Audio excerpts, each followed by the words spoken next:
This morning, I was reminded of something that seems simple, but is actually rare. A lot of people want recovery. A lot of people talk about recovery, but very few people are willing to walk through recovery with someone else. Today started at church, like a lot of Sundays do, talking with people, checking in, hearing what's going on in their lives. And one conversation struck me.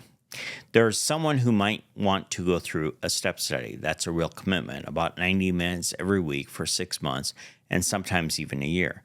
It's just not attending a meeting, it's walking through recovery step by step with someone.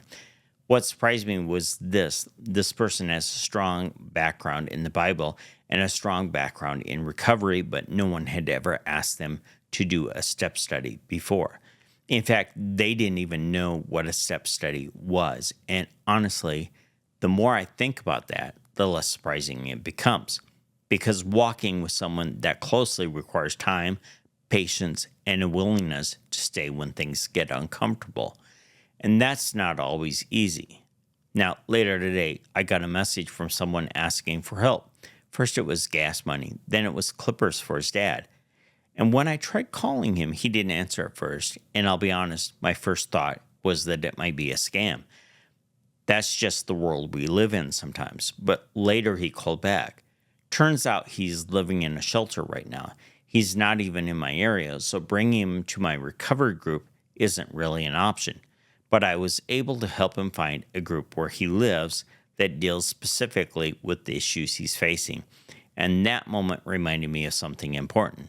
Sometimes helping someone isn't about giving them what they ask for. Sometimes helping someone means helping them find the place where they can stop pretending and start being accountable. Because real change usually doesn't happen in isolation. It happens when someone is willing to walk with you.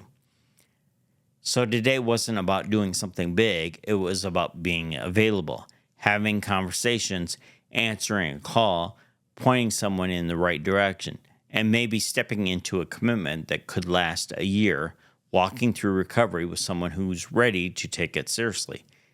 That's the kind of work that doesn't show up on a scoreboard, but it's the kind of work that actually changes lives.